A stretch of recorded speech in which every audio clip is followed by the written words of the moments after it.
17 হলামের একটা বাসা, ঠিক আছে? জি ঠিক আছে।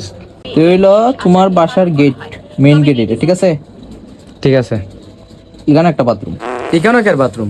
মনে হয় না আপনি বাইরের থেকে আইসুন, আইয়াও তো আবার ভিতর থেকে বাথরুম করে একটা যাম, এখান থেকে আপনি ফ্রেশ ট্রেশ হয়ে আপনি ভিতরে যাবেন। ঠিক আছে। তো এইটার খাস গেল। এখন আপনার এখানে একটা রুম, ঠিক আছে? এখানে একটা রুম, এখানে একটা বাথরুম, এখানে একটা বাথরুম। দুইটা বাথরুম কেন?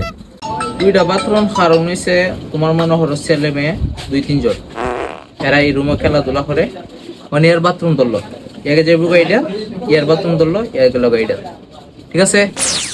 এরপরে আপনার এখানে আর একটা রুম, ঠিক আছে? এই রুমের মধ্যে আবার এখানে একটা বাথরুম, এখানে একটা বাথরুম। প্রতি রুমে দুইটা করে বাথরুম কেন? দুইটা বাথরুম মনে হলো, এটা হইলো তুমি, এটা তোমার ওয়াইফ, বিছনার মধ্যে আসো, তোমার বাথরুমে ধরছে, তুমি গেলা গাইডাত, তোমার বউর বাথরুমে ধরছে, এটা গেল শেষ। না তো তোমরা একলা একলা লেগে খারাপ থাকতে হবে। সহজ পদ্ধতিতে দুইটা বাথরুম দিচ্ছি, দুইজনে ইউজ করতে পারবে। বুঝছি। এরপরে হইলো গেল আপনার দুই রুম, এখানে আপনার একটা রান্নার ঘর, ঠিক আছে? রান্নার ঘর, ইন্দা রান্নার চুলাউলা, এখানে একটা বাথরুম। রান্নার ঘর আবার কিসের বাথরুম?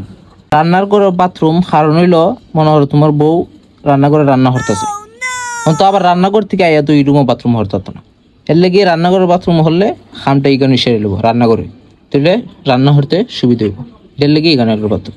ও বুঝছি বুঝছি। এরপর হইলো আপনার এখানে আপনার হইলো একটা ড্রয়িং রুম।